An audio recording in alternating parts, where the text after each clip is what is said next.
더우면 조금 에어컨 좀 틀어주세요. 골로새서 2장 6절부터 10절까지 말씀입니다. 골로새서 2장 6절에서부터 10절 말씀까지.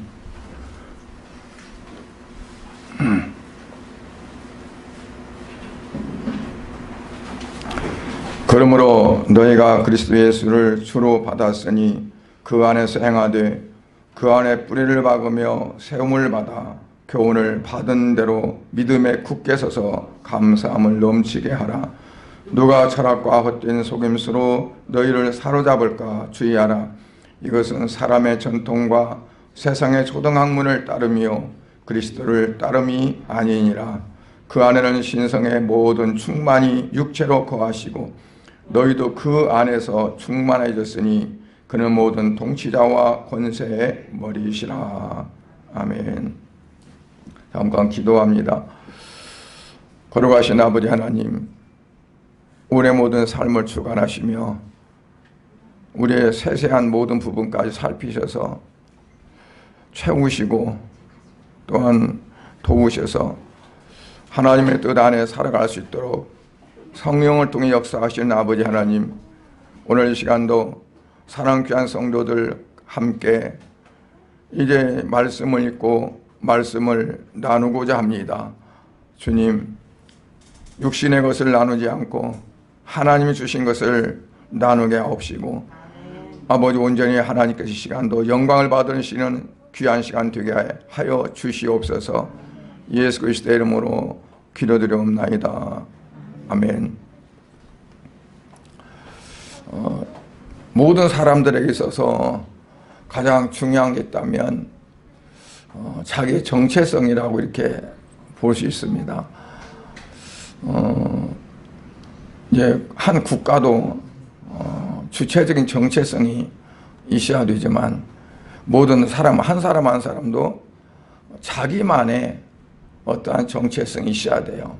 특히나 그리스도인들은 예수 그리스도 안에서 내게 주어진 모든 삶과 또 내가 앞으로 어떻게 살아갈 것인가 하는 그러한 정체성이 우리에게 필요하다고 이렇게 봅니다. 그런데 그렇지 못하면 어떠냐면 신앙생활하는 것도 막연하게 할 수가 있어요. 그냥 주일날 되니까 교회 가고 또 어떠한 습관적이고 내 몸이 그냥 익숙해진 어떠한 그런 대로 끌려가는, 그거는 주님이 원하시는 그러한 믿음의 생활은 아니라고 볼 수 있어요. 그러니까 정체성이 없으면 이단들에게도 금방 넘어갑니다.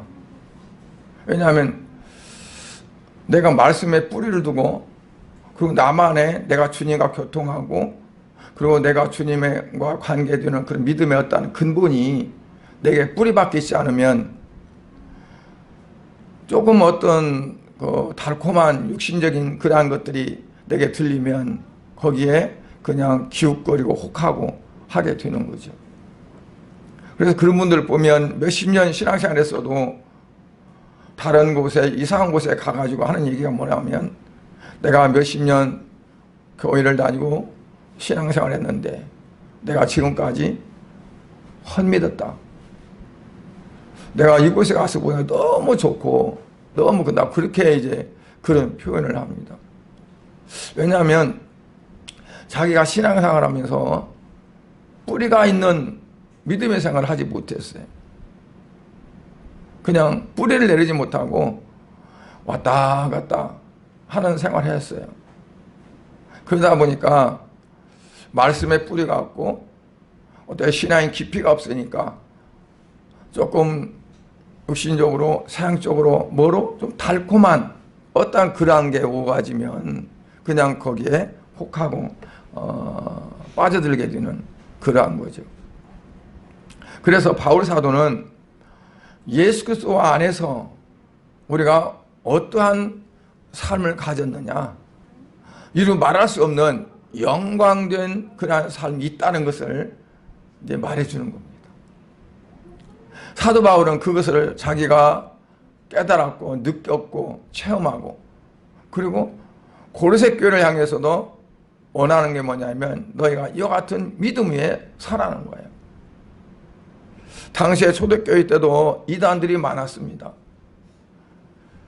유대적인 그러한 사상을 가지고 유대교도 그래서 절기나 또는 뭐 유월절이나 율법을 지켜야 하면 된다 하면서 교회 안에 파고드는 경우도 있었고, 또는 철학적인 어떠한 그것들을 교묘하게 이용해서 하고, 특히나 영지주의 같은 그러한 사상들이 시대를 혼란하게 만들고, 우리가 신앙생활하는 신앙조차도 그릇되게 만드는 그러한 경우가 많았었습니다. 그래서 오늘 말씀에 보면 뭐라고 하냐면 8절에 누가 철학과 헛된 속임수로 너희를 사로잡을까 주의하라 그랬어요. 사로잡을까 주의하라.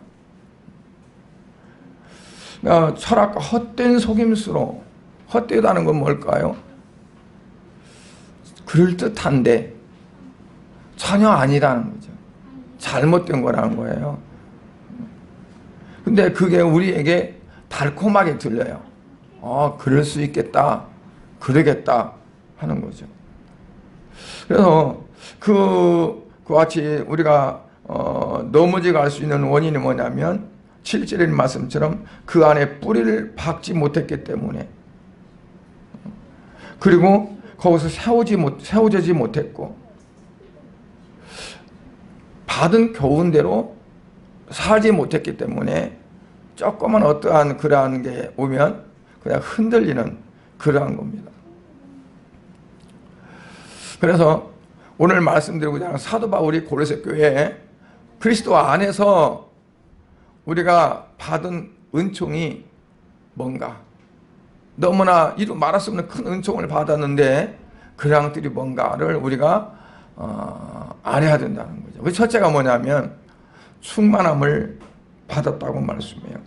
9절에 보니까 그 안에는 신성의 모든 충만이 육체로 거하시고, 그 안에는 모든 신성의 모든 충만이 그 육체로 거하셨다. 그건 뭐냐면 그 안에는 뭐 아닐까요? 예수 그리스도 안에, 예수 그리스도 안에는 신성의 모든 것들의 충만이 거기에 이제 육체로 거하셨다는 거죠.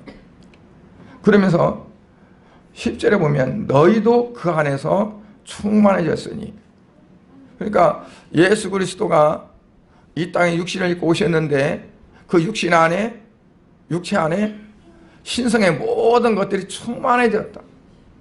우리가 그 예수를 믿음으로 인해서 우리도 역시 마찬가지로 그 안에서, 예수 안에서 그렇게 충만해졌다는 거예요. 부족함이 없다는 겁니다. 충만해졌다는 것은 다른 거 어떤 거 더 할 것이 없다는 얘기예요. 그러니까 그걸로 다 됐다는 거죠. 바울 당시 이단자들이 있었는데 그 대표적인 것들이 뭐냐면 영지주의자입니다.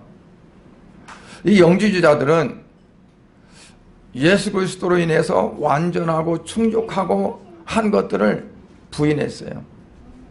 신성도 부인했어요.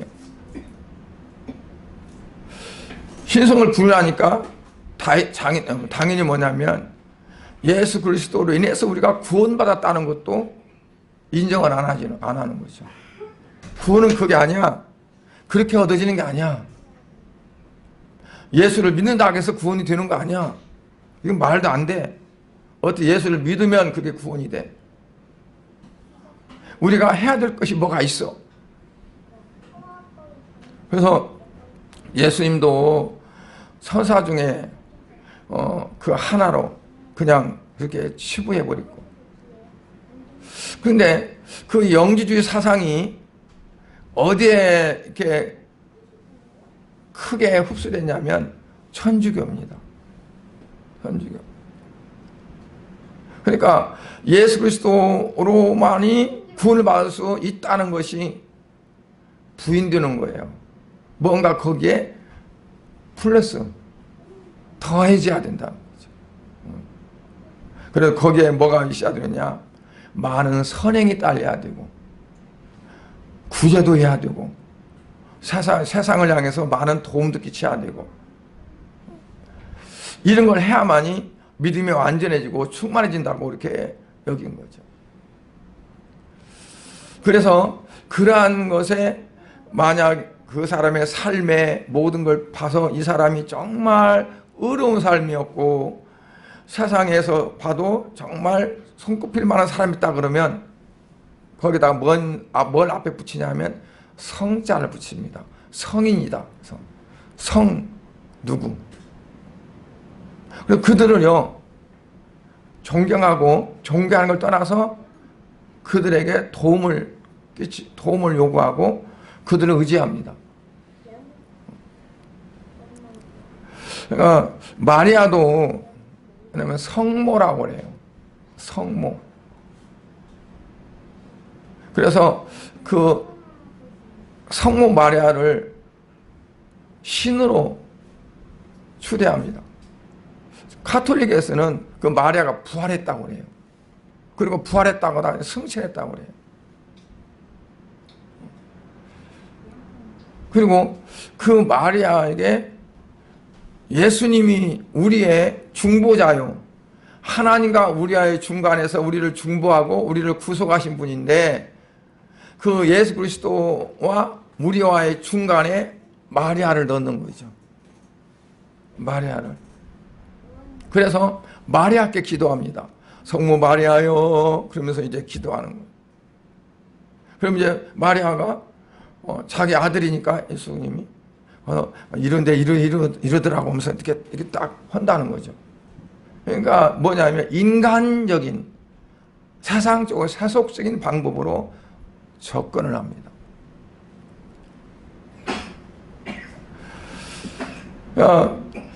그러면서 마리아를 그러면 이제 아주 신격화시키고 또 신비적인 어떤 것들을 만들어야 하잖아요. 그러니까 마리아의 그림에서 눈물이 막 흘렀다고 그러기도 해요. 그런데 또는 그 마리아를 석고로 상을 만들었잖아요. 그 마리아의 눈에서 피가 막 흘렀다고 그러고. 근데 이거는 어떤 신부가 그거를 조작한 거, 그게 이제 들통나기도 했었어요. 그러니까 이러한 걸 하나의 기적으로, 이적으로 생각하면서 신격화시키는 거죠. 그리고 또는 마리아가 뭐 어떤 파티마라는 곳에 나타나서 예언을 했다는 거예요. 그래서 지금은 그곳을 천주교의 성지가 돼가지고 천주교 교도들이 순례하면서 마리아 은총을 찬송한다고 그래요. 그래서 예수님보다 마리아가 더 그들의 신성화되었습니다. 마리아는 하나님께서 그냥 사용한 하나의 도구예요. 수단이에요. 마리아가 성스러운 것이 아니라 성령으로 잉태된 거예요. 그러니까 우리나 다를 바가 없는 거예요. 똑같은 거예요. 하나님의 나를 통해서 어떤 일을 하세요. 그런다고 해서 내가 거룩하게 되었고 내가 하나님처럼 되고 예수님처럼 될 수 있나요? 그건 아니죠. 그래서 바울 사도는 갈라디아서 1장 8절에서 뭐라고 말씀하냐면 그러나 우리나 혹 하늘로부터 온 선사라도 우리가 너에게 전한 복음 외에 다른 복음을 전하면 뭘 받을지어다? 저주를 받을지어다 그랬어요. 그러니까 너에게 전한 복음, 그 복음 외에 다른 데서 흘러들어오는 그 복음을 전하면 저주를 받을지어다. 왜 그럴까요? 복음이 아니니까. 그는 인간적이고 세상적인 어떤 것들을 섞어서 가미해가지고 사람들을 속이는 거니까 그렇다는 거예요. 그래서 예수 그리스도 안에 있는 사람은 그리스도 안에서 완전합니다. 충만합니다. 오직 예수 그리스도 그분만으로 우리가 만족합니다.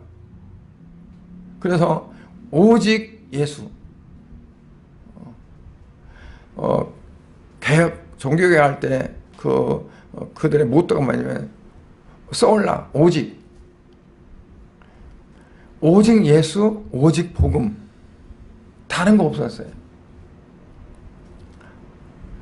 그러니까 이것도 좋고 저것도 좋다가 아니라 오직 예수 그리스도로만이 나의 모든 구원들이 성취됐고, 그리고 우리에게 다른 어떤 것은 필요가 없다 하는 것을 우리에게 사도 바울은 강조하고 있는 겁니다.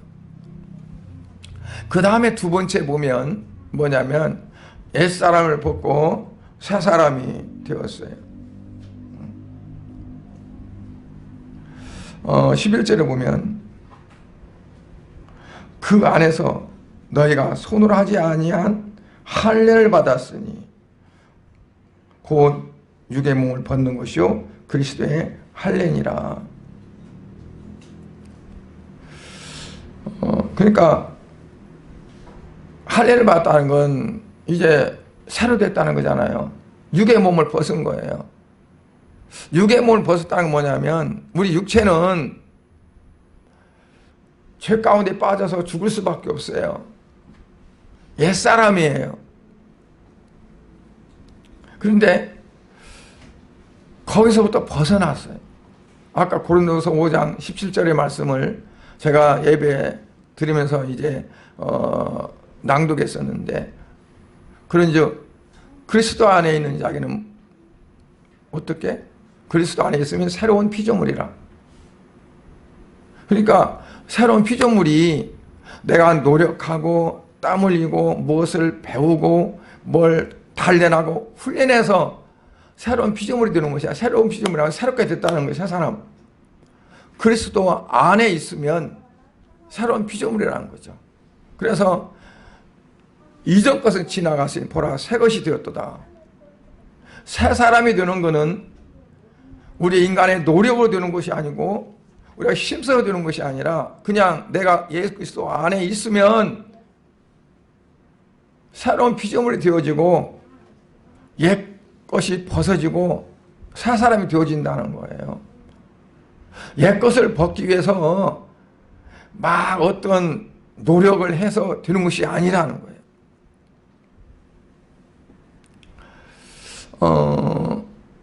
고린도서 2장 11절에 보면 오늘 그 안에서 또 너희 손으로 하지 아니하는 할례를 받았으니 곧 뭐라고요? 육의 몸을 벗는 것이라. 그리스도의 할례라고 그랬어요. 이거는 몸으로 할례 받는 것이 아니라 몸의 할례를 받는 것이 아니라 마음에 받는 겁니다. 마음의 할례를 받는 거거든요. 그러니까 마음의 할례를 받는다는 것은 예수 그리스도 안에 있으면 우리 안에 예수 그리스도가 우리 안에 계셔서 이제는 성령으로 인침을 받고, 그리고 우리의 생각과 우리의 어떤 것들이 다 뭘로 바꾸어지냐면 주인님의 것으로 바꾸지는 그런 삶 속에 있다는 거예요. 그렇다고 해서 우리가 다 된 건 아니에요. 되어져 가는 거예요. 점점 변화가 되고 가는 거예요. 그래서 이제 영적으로 성장한다는 것은 뭐냐면 우리가 어린아이가 새로 태어났어요. 이 세상에 응하고 태어났어요. 태어났으면 태어난 아이가 자라가야잖아요. 어떻게 하다가 이렇게 돌아 눕고 돌아 눕다가 좀 기어다니다가 앉고 앉다가 서고 서다가 걷고 하면서 점점 자라는 거예요. 그런 것처럼 우리가 이제 마음의 할례를 받고 그리스도의 우리의 육체의 몸을 벗었다 할지라도 이거는 거듭난 거거든요. 거듭났는데 거듭나자마자 장사한 어른처럼 이것도 알고 저것도 알고 이것도 할 수 있고 저것도 할 수 있고 그게 못 돼요. 계속 공급받아야 돼요. 엄마의 젖을 먹고 또 영양을 공급받아요. 그러면서 성장하는 거예요. 그러니까 우리가 영적으로 거듭나서 태어났으면 계속 공급을 받아야 돼요. 하나님 말씀으로 양식을 받고 또 기도하면서 호흡을 하고 아무리 좋은 영양분을 공급받는다 할지라도 숨을 쉬지 못하면 죽어요. 기도는 호흡과 같다고 그랬어요.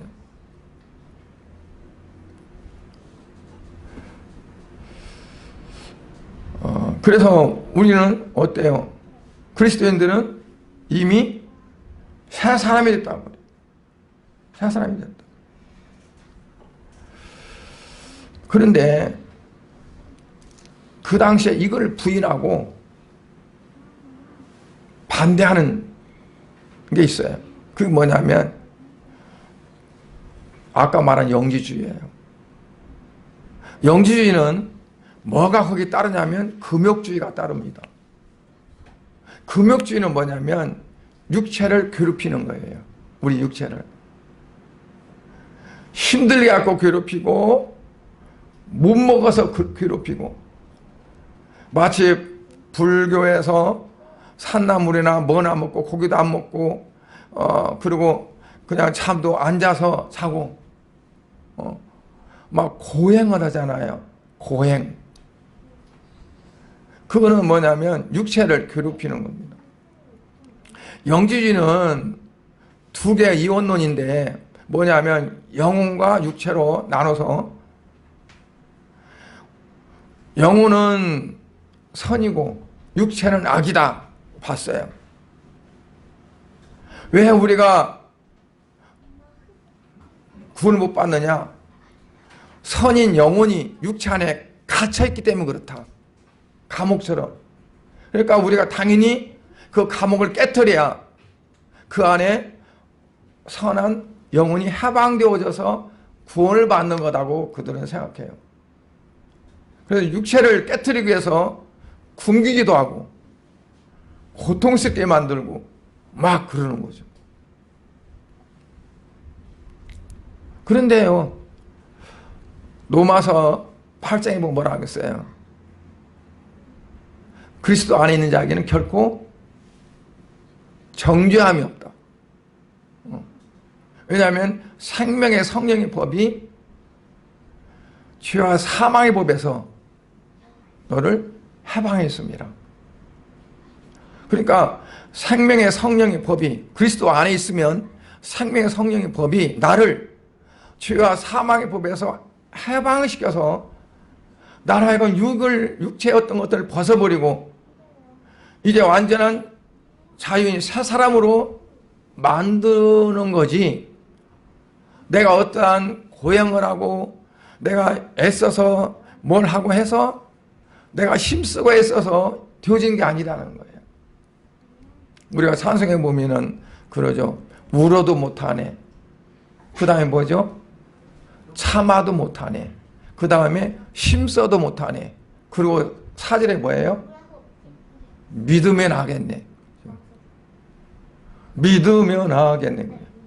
울어도 안 돼. 참아도 안 돼.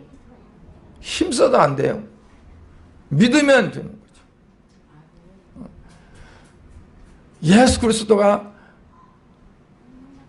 나를 구원해 주셨고, 그리고 나는 그 안에서 모든 죄와 사망의 꺼풀들이 다 벗어졌고, 그래서 나는 옛사람의 모든 것들이 다 벗어지고 새 사람이 됐다.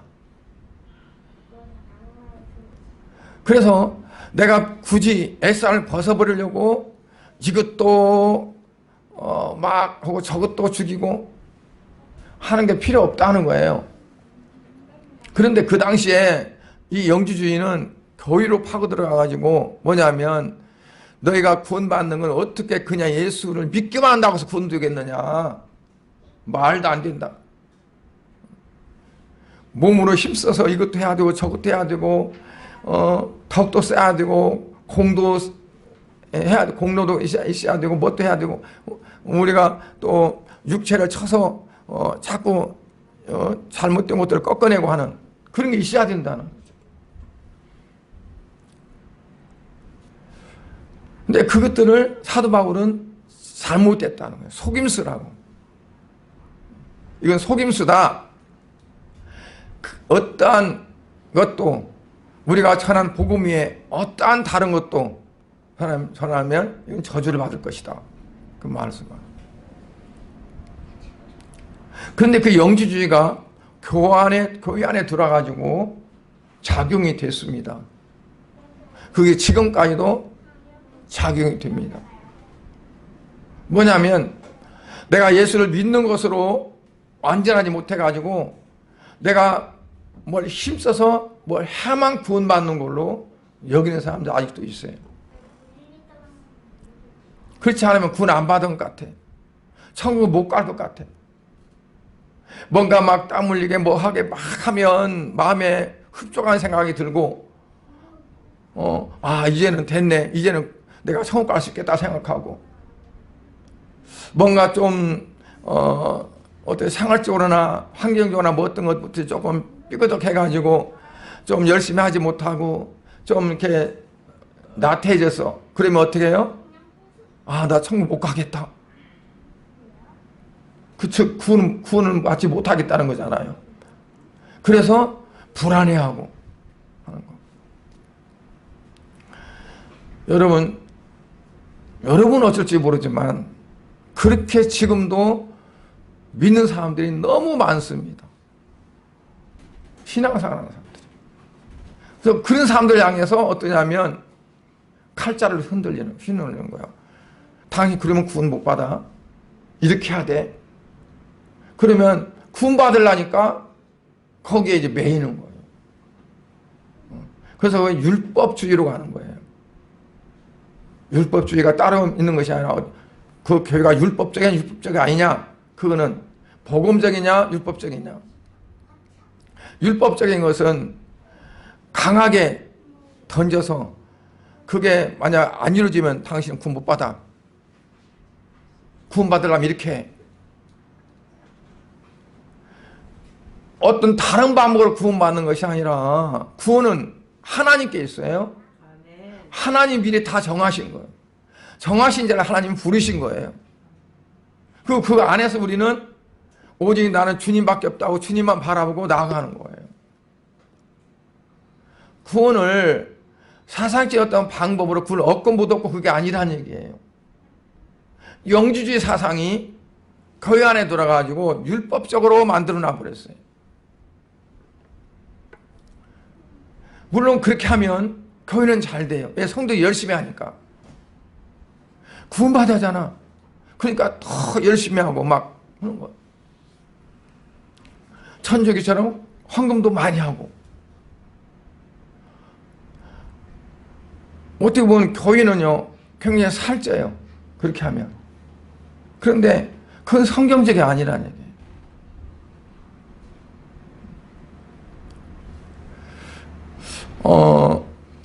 금식을 한 7일 하면서 기도하면 그냥 기도하는 것하고 금식을 할 일주일하고 기도하는 거 어떤 거가 기도 응답이 빨리 될까요? 네? 그러면 20일 기도하면 금식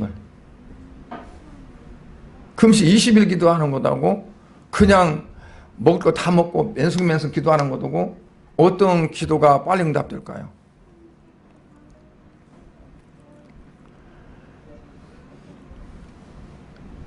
금식하면서 내가 굶어야 돼. 이놈은 육체인데 굶어야 돼. 그래야 돼. 그래가지고 금식하잖아요. 그건 영지주의입니다.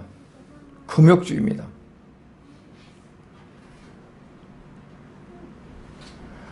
물론 그리스도의 사랑에 내가 강건돼가지고 정말 믿음으로 주님 앞에 온전하기 위해서 금식하는 거는 그건 괜찮아요. 왜냐면 자기가 주님과의 관계에서 하니까. 그러나 금식한 그 자체가 자기 의가 돼서는 안 돼요. 자랑이 돼서는 안 돼. 내가 이렇게 했다고 하는, 어떤 사람은 내가 40일 금식 기도를 3번 했다고 그래요. 그것도 여러 번 강조해. 그거는 금욕주의를 실행한 거예요. 금식 기도가 아니라. 성경 읽는 것도 그래요. 내가 말씀에 정말 푹 빠지고 성령에 붙잡혀서 성경을 한 번 읽고 또 읽고 여러 번 읽었어요. 그런데 그 성경을 몇 동 읽었다고 그거를 막 나는 100도겠다, 나는 몇 도겠다 자랑하잖아요. 그거는 주님이 원하시는 방법은 아니에요. 우리가 내 신앙의 행위를 자랑할 만큼은 손톱만큼도 없어요.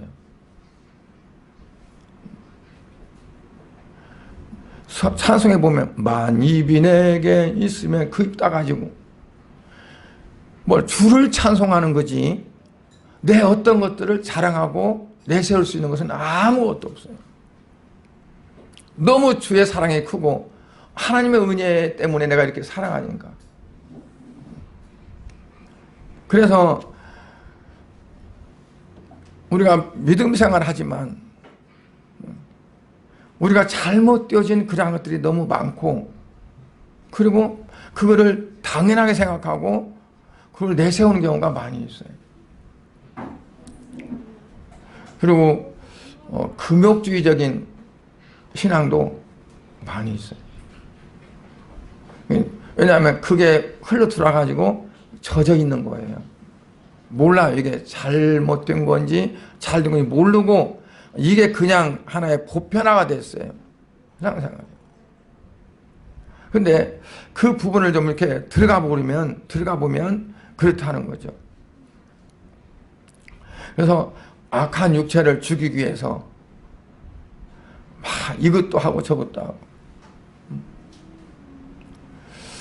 하고 옛날에 중세기 때는 이 계단 성전에 계단이 있는데 계단에다가요 그냥 무릎으로 올라갔대요. 이 육체가 고통 좀 당해야 돼. 그러면서 무릎 올라갔는데 그것도 무릎 올라가다 보니까 그것도 좀 소홀한 것 같아. 그래서 어떡하냐 이 그 사기 그릇 유리 같은 걸 깨트려 가지고 가루를 만들어서 그 계단에다 뿌려놓고 옷을 안 입은 그 무릎으로 올라가는 거죠. 그럼 어떻게 될까요? 무릎에 피가 낭자해가지고 피가 흘러요. 그러면 어떠냐면 마음에 이제 내가 좀 이 더러운 육체가 많이 벗어지는구나 그렇게 생각하고 마음이 흡족한 것을 가지는 거예요. 그러니까 내 육체를 얼마큼 괴롭히면 제가 이제 한 2000년 초에 내가 어디를 다녔잖아요. 영성은다고. 근데 거기 어떤 분이 그러더라고요. 그런 말 들었는데 나 육체 좀 궁기한다고. 나 요즘에 육체 좀 궁기하지 안 되겠어요. 그래요. 그러니까 금식을 한다는 건데 육체를 굶기게 해서 하는 거. 그거는 목적 자체가 어떤가요? 금욕적인 겁니다. 금욕적이라는 것은 육체를 위해서 하는 것들을 다 끊는 거예요. 즐기는 거, 쾌락적인 거, 또는 뭐 좀 먹는 거, 마시는 거, 즐기는 거 모든 것들을 다 끊는 거예요. 그게 여러분 육체가 즐기는 거가 악일까요? 선일까요? 즐기는 게. 어제 밖에 나가서 꽃이 너무 아름다워. 그러면 야, 그거 아름답다고 해서 막 좋아보면 이거 잘못된 걸까요? 바다에 가니까 너무 좋아서 바다에 막 물에 들어가 투멍투멍하면서 너무 좋아가지고 깔깔대고 막 웃고 막 난리가 나서 그러면 에이구 저 속물들 속된 것들 그리고 사람이 경건하지 못하고 그렇게 해야 될까요? 그거 아니에요.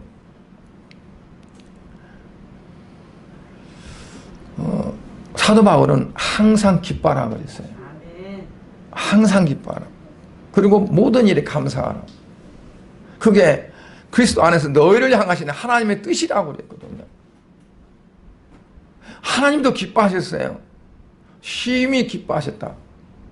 심히 좋았더라. 그러니까 우리가 기뻐하고 즐거워하는 거 그게 잘못된 거 아니에요. 항상 그냥 근심에 쌓이는 것처럼 하고 그리고 고통스러워하고 막 번뇌에 쌓인 것처럼 막 그게 이제 정말 신앙생활 잘하는 거 그거 아니에요. 좀 표현도 좀 잘해야 돼. 너무 좋다. 하나님 너무 감사합니다. 하나님 어떻게 이렇게 만드셨어요? 너무 좋아요. 하면서 감사 표현도 좀 할 수 있어야 돼요. 예, 그렇다고 경망스럽다고 말하면 안 돼요. 그래서 사도 바울은 이제 그러한 것들을 뭐냐면 초등학문이라고 그랬어요. 헛된 철학이라 꾸짖었던 거죠. 옛날에 보면 그 어른들이 지성이면 감천이라고 그러잖아요. 지성이면 감천이다. 그 말은 무슨 말이냐면 내가 정성을 많이 들이면 하늘이 감동한다. 하나님 어떨까요? 내가 정성을 다하면 하나님이 감동할까요? 안 할까요? 열심히 하는 거예요. 정성을 다하는 거예요. 그러면 하나님 감동하냐고 안 하냐고요? 해요 안 해요? 아니 감동을 하죠. 왜냐하면 네 마음을 다하고 목숨을 다하고 뜻을 다해 주 너의 하나님을 사랑하라 공경하라 그랬으니까. 그런데 누구를 위해서냐 이거죠. 나를 위해서 그러냐 정말 하나님을 위해서 그러냐. 목적이 나에게 있을 수가 있어요. 열심히 하는데 나를 위해서 열심히 하면 시험 들기 딱 좋아요. 누가 안 알아주면. 열심히 했는데 인정을 안 해주네. 누가 칭찬도 안 해줘요. 목사님도 인정을 안 해. 그러면 어떨까요? 에이 힘드네 괜히 했네. 그리고 이제 시험 들어. 하나님을 사랑해서 주님을 사랑해서 흔히 세상에서도 남녀간에 사랑하면 그 사랑을 대상을 위해서 악한 것이 뭐가 있겠어요? 그렇지 않아요? 호집에 털어가지고라도 이렇게 해야죠. 없는 시간 쪼개서 해야죠. 의무감이라고 하냐 사랑으로 하니까 힘들어도 힘든지를 몰라요. 그렇잖아요. 하나님을 향한 또 마찬가지예요. 나를 위해서 결국은 하게 되면 하나님이 받으시는 게 아니에요. 결국 내가 내 차지가 되는 거지. 그러니까 내가 정성을 다하고 하지만 그게 목적이 어디에 있느냐. 지성이면 감천이라는 말은 무슨 말이냐. 나를 위해서 정성 들이는 거예요. 그러면 하늘이 감동해서 나에게 준다는 거죠. 이게 기복신앙이에요. 우리가 신앙생활하면서 기복신앙 가질 수가 있는데 그게 뭐냐면 목적을 나에게 두고 하는 거예요. 왜? 결과가 내게 이렇게 오기 위해서 내가 이렇게 하는 거야. 그러면 그건 기복이에요. 기복. 뭐냐면 복을 깔고 한다는 얘기죠. 복을 받기 위해서 한다는 얘기예요. 그냥 나는 하나님이 사랑스럽고 하나님이 너무 감사하고 그래서 하나님 은혜 그냥 내가 최선을 다했어. 근데 하나님 보시고 내게 복을 줬어. 그건 기복이 아니에요. 그냥 은혜지. 그러니까 이거를 어디다가 목적을 두고 하느냐. 내게 목적을 두고 하면은요. 그게 금욕지로 갈 수도 있고 기복지로 갈 수가 있어요. 그래서 우리가 신앙생활하는 게 나에게 목적을 두지 말고 주님께 두고 주님께 두고 해야 한다. 그래서 그러다 보면 우리는 뭐냐면 자기를 의지하게 되는 거예요. 자기 의를 의지하고 자기의 경험을 의지하고 자기의 어떤 것들을 의지해요. 그래서 실패하고 낭패에 드는 거죠. 그래서 육체를 학대하는 일은 아무 유익이 없어요. 골로새 2장 23절에 보니까 뭐라고 그랬어요? 이런 것들은 자의적 숭배와 겸손과 몸을 괴롭게 하는 데는 지혜 있는 모양이나, 야, 저 사람은 정말 지혜 있다 그러지만 오직 육체를 따르는 것을 그만한 데는 조금도 유익이 없느니라. 육체를 따르는 데서 따르지 않고 끊는 것은 전혀 무관하다. 육체를 따르지 않고 육체를 따르는 데서부터 금하는 건 어떻게 되는 거예요? 그리스도 안에 있을 때 육에서부터 벗어난다고 그랬어요. 그러니까 내가 뭘 하는 게 아니라 그냥 예수 안에, 여기서 보면 그 안에라는 말이 몇 번 나와요. 안에. 엔 크리스토스. 그러니까 그리스도 안에. 내가 어디에 있느냐? 주 안에 있는 나에게 닦는 힘이 있으랴 십자가 앞에 나아가.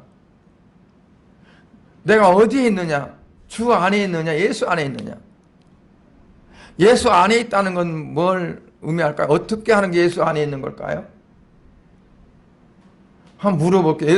여러분들은 예수 안에 있습니까? 예수 밖에 있습니까?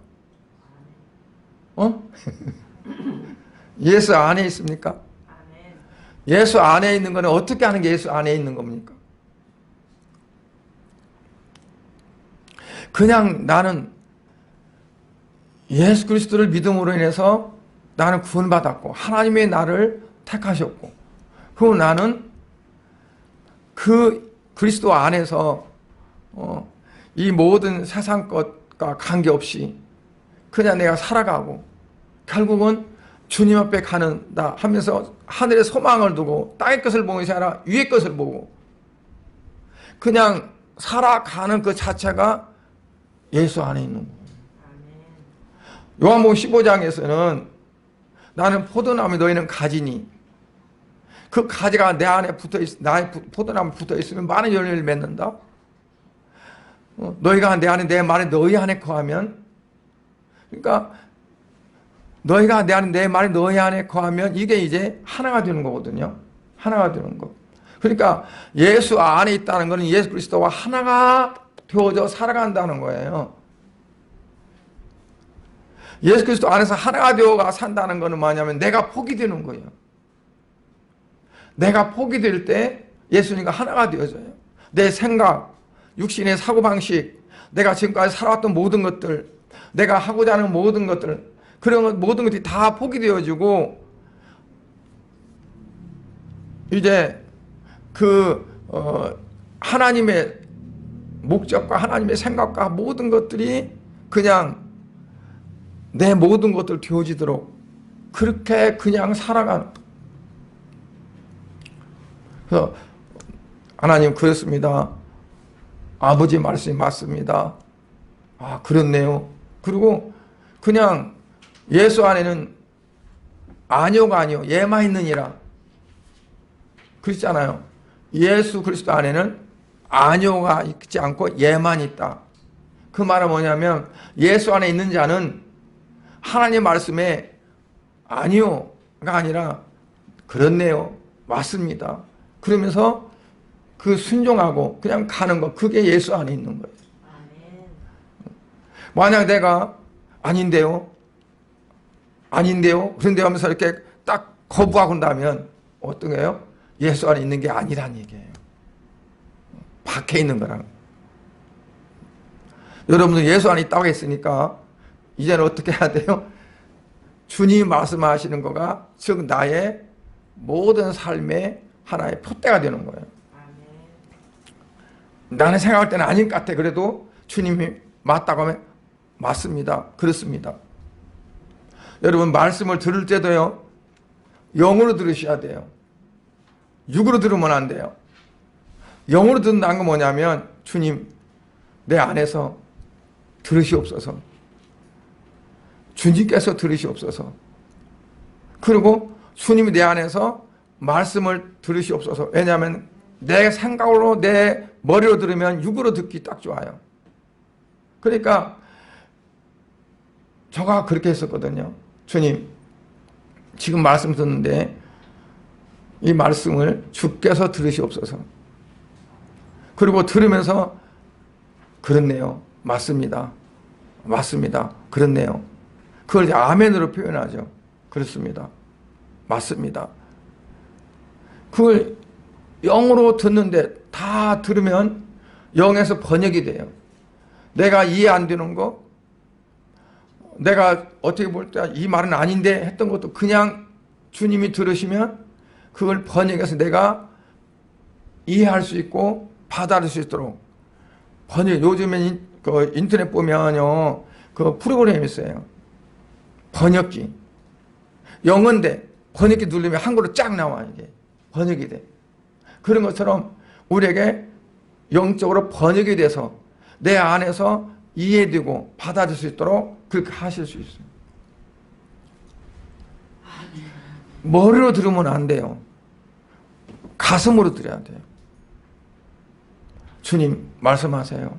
주님 말씀, 주님이 들으세요. 그리고 그렇게 말씀 받을 때 한번 시범적으로 한번 해보세요. 그러면 완전히 다릅니다. 머리로 듣는 사람들은 헤아립니다. 아, 이거 아닌데, 이거 맞는데, 이거 헤아려서 취사 선택해요. 내가 맞는 건 받고 아닌 것은 딱 흘러버려요. 그러나 통째로 받는 거예요. 통째로. 통째로 받으면 내 안에서 내가 받는 것이 아니라 주님이 들으세요, 주님이 들으세요 받았으면 여기서 번역이 되는 거예요. 이 안에서. 그래가지고 그 말씀이 내게 영에 유익이 되도록 되어집니다. 그래서 한번 꼭 여러분들이 그렇게 해보세요. 우리 육신의 탐욕은 내가 뭘 안한다 해서 되어지는 거 아니에요. 안으려고 하면 더 궁금해. 너 이거 먹지 마 그러면 꼭 먹어.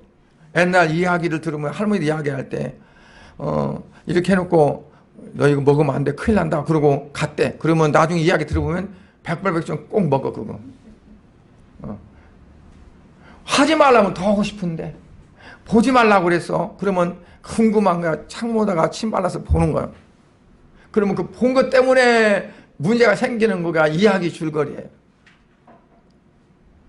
우리가 내가 이걸 안 해야겠다 하다 보면 어느 순간에는 참지 못해. 해. 안 한다고 해서 그게 안 해지는 것이 아니에요. 이미 마음속에서 하고 있어요. 예수님은 뭐라고 하냐면 마음으로 하는 것이 죄라고 그래요. 마음으로 하면 간음죄. 마음으로 도둑질하면 도둑질. 마음으로 살인하면 살인죄. 문제는 뭐냐면 내가 어디에 있느냐는 거죠.